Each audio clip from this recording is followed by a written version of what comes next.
All right, so now let's switch gears because, colleagues, the Premiership is back and it's hot as ever. Goals, noise, and everything is going on. But hey, just come through and predict with us right now. We have a few games lined up, I think, for this weekend. All right, and the first being West Ham, Chelsea. I don't know if Chelsea can handle tough away. Well, season. that's going to be a tough game. It has always been a tough game, and West Ham didn't start the season very well. Chelsea themselves also didn't win on the beginning of the season. They didn't even score a goal. It's a derby, and I'm going to go for another draw, Mark, 1-1. Yeah, Mark, you are right about the derby last week. Chelsea and Crystal Palace drawing, where I called for a Chelsea away win. Now, two derbies or back-to-back is a tough thing for Chelsea, especially one that West Ham started so poorly, they must have a reaction. And two, that actually West Ham are coached by a former Chelsea coach who is extra inspired, Graham Potter, to get a result here because Chelsea, unceremoniously sacked him, if you like. Still, even under those circumstances, I thought that Chelsea underperformed and underdelivered against Crystal Palace. I believe that's how much I believe in their squad. But the new guys, João Pedro and Liam Delap, the strikers, the wide men, Estevao, the Brazilian wonder kid, as well as Jamie Gittens, who they got from Borussia Dortmund. I think they too are bound to have a reaction, and therefore I'm going Chelsea to win 2-1. Okay, next we have Bayern Leipzig. Wow, that's the first of the Bundesliga. What a game! I'm going to go for Bayern. Bayern 2-1. Yeah, well, quite interesting. Bayern are now back as defending champions of Germany, having lost the title the previous year.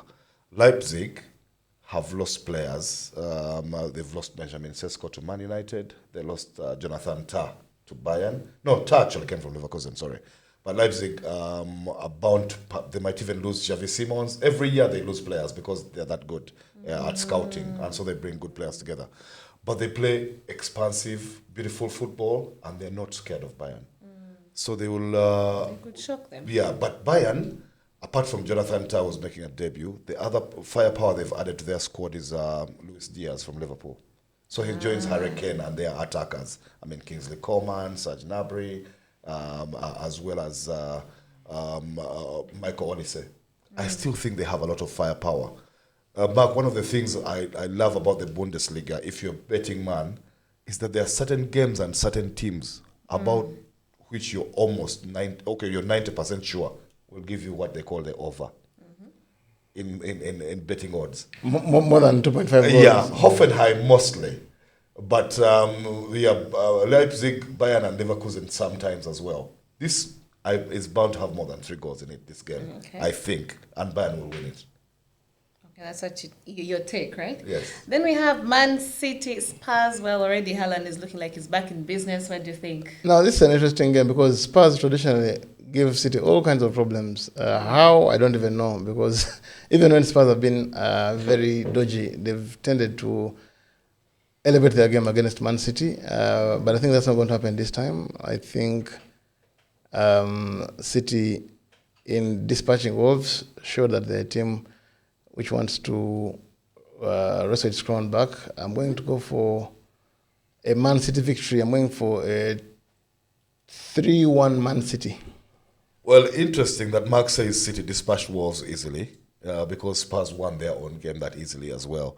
And Mohamed Kudus' new signing was looking good, as well as the Richarlison, who's now the key man in the absence of Son and Harry Kane. And then I also thought that several other players performed well. These Spurs have been hit by the absences of Maddison and James Maddison and Dejan Kulusevski.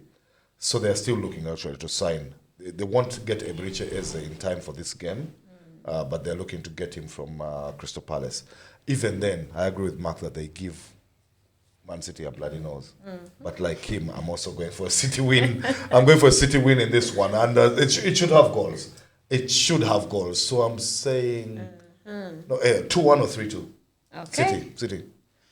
But Mark, you can't have 3 predictions. It has to be one Just prediction. be one. Yeah, And but you no. stick to it. For betting, people understand why I say that. Okay, I understand. Because there's Yeah, the yeah, odds goals. and the Okay, overs and all. okay. By the way, Mark, you didn't give me credit for giving Liverpool to concede and City to get a clean sheet. Yeah. You didn't give me credit for that. Although I gave you credit for the draws that you got. No, And also, full credit. Someone is how about keeping that? count. How about that? I Keeping called count. the draw for Cranes and South Africa. Yeah.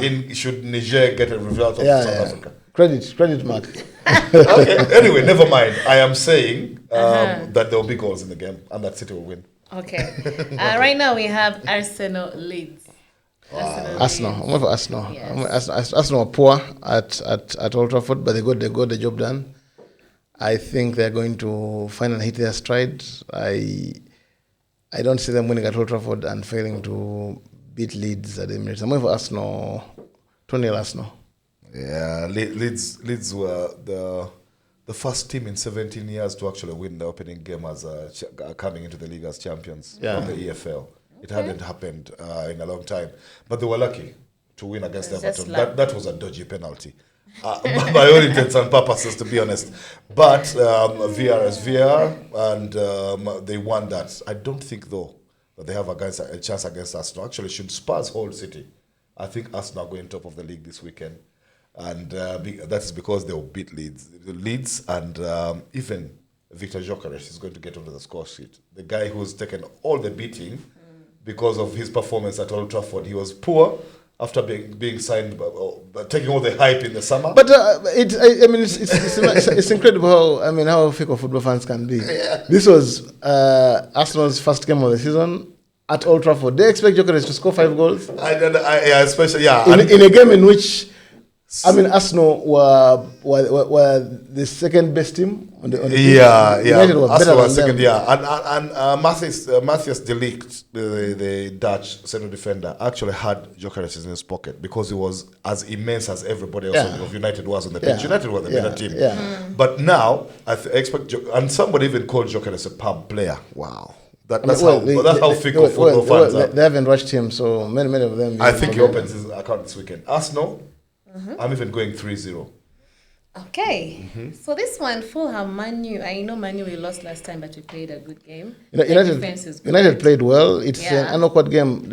Craven Cottage has always been it's a tough game. Those are tough games for United. It's a small stadium, and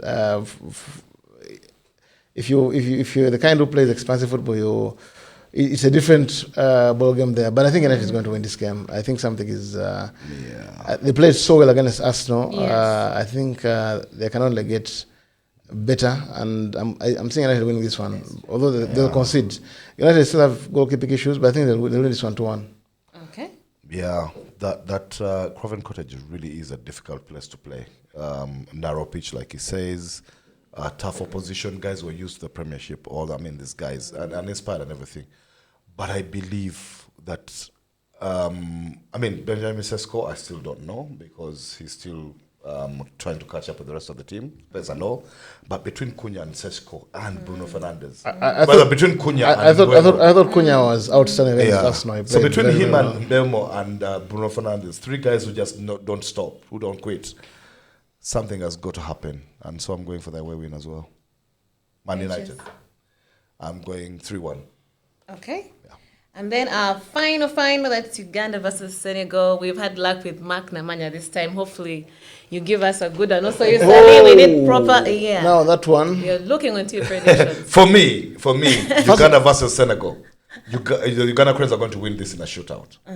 It's going to penalties. And Uganda is going to win. So what I'm saying largely is that over 90 minutes and 120, it will be a draw. It will be a stalemate. We're going to cancel each other out, hang on for dear life and everything, and then win the shootout dramatically. Joe Mutaku One Company. Should I predict with my heart or my soul? My head. You say the heart or head? I'm going to go with, and I hope I'm wrong. I'm going for Senegal 2-1. What? I'm going for Senegal 2-1. I hope I'm wrong. Yeah. I'll be happy to be wrong. I'll never be happier to be wrong if Uganda Cranes beat Senegal. So I'm going for Senegal 2 Uganda Cranes won at Nambole. Uganda Cranes in the semi-finals after a shootout. Okay, and then we also have Tanzania, Morocco coming up. I'm going for Morocco to beat Tanzania by 2-1 at the Benjamin Mkapa Stadium in Dar es Salaam. Yeah, that's a tough one. It's perhaps the best quarterfinal outside of ours. Yeah. Of all of them, yeah, Tanzania versus Morocco, because Tanzania have been brilliant in the group stages, and yes, then it Morocco are Morocco. And Uganda, actually, if we beat Senegal, which I expect us to do, we'll face one of those in the semi-finals, a home semi-final. Hopefully we do. On Wednesday. So, no, on Tuesday rather, 26th. So I'm saying, again, another shootout. And I'm saying Tanzania win the shootout. So we play against Tanzania in the semis. And I'm saying Senegal will play Morocco in the semis. Guys, let's keep, the fire burning, and much love to Mark and to you listening. Keep the banter loud, keep the passion alive till next time. Oh, and also don't forget to go on our comment section. Just tell us what your predictions are. Share the link, like. Yeah, till next time.